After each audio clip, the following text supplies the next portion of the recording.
Écoutez, la fermeté, elle s'exprime sur beaucoup de sujets à chaque fois. Maintenant, on va voir aux actes, parce qu'on nous parle de négociations parallèles. On nous dit qu'on est prêt à repousser l'entrée en concurrence, je dirais, du système ferroviaire, un certain nombre de choses. S'il y a fermeté du gouvernement, il sera soutenu par son opposition, ce qui n'a pas toujours été le cas dans le passé. C'est-à-dire que vous soutenez cette réponse, cette fermeté du gouvernement? Pour ma part, oui, bien sûr, il est temps de faire une réforme. Tant mieux. Quand Édouard Philippe, le Premier ministre, dit hier « nous irons jusqu'au bout », selon vous, il n'est pas temps, vu la mobilisation, vu l'opinion publique, d'amender, ou en tout cas en partie de dialoguer, d'amender cette réforme? Non, il aurait fallu expliquer que la charge pour tous les concitoyens, c'est de 3,253 milliards par an pour une catégorie de personnel qui ne veut pas la réforme. Cette grève et cette situation me fait penser à une autre société publique, la SNCM, qui avait le monopole pendant très longtemps du transport maritime entre la Corse et le continent. Aujourd'hui, la Méditerranée existe toujours, il y a toujours des usagers, mais ils prennent des lignes privées, la plupart du temps étrangères, et la SNCF a coulé corps et biens.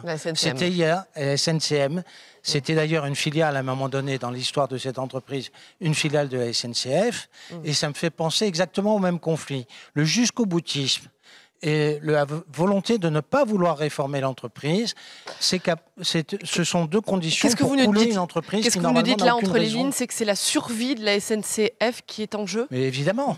Évidemment, parce que l'ouverture à la concurrence, qui a été retardée par des gouvernements aussi bien de droite que de gauche, pour laisser le temps à cette entreprise de s'adapter, finalement, on ne veut pas utiliser le temps, et lorsqu'on arrive à l'échéancier, on se met en grève et on bloque tout. On a bien compris votre position, Philippe Dominati. Un mot sur l'Élysée, Emmanuel Macron, qui pour l'instant a été absent, muet, depuis le début de cette grève. Il va prendre la parole d'ici la fin de la semaine, 2 grandes interviews. Est-ce qu'il était temps, justement, qu'il s'exprime? Écoutez, c'est une mode de gouvernement qui n'est pas...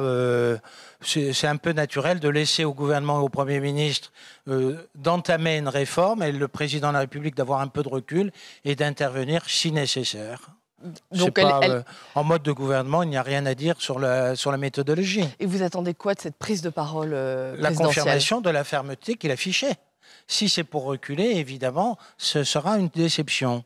Par contre, je pense qu'il est vraiment temps de mettre de l'ordre dans cette entreprise publique qui est, je dirais, presque le monopole des grèves, parfois avec Air France. On voit bien qu'à Air France, il y a certaines réminiscences de cette appartenance au secteur public.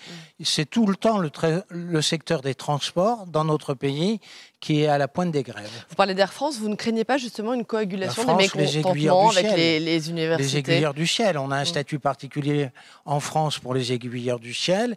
Il ne se passe pas des vacances, des grandes vacances, sans qu'il y ait des grèves à ce moment-là. C'est une habitude bien française.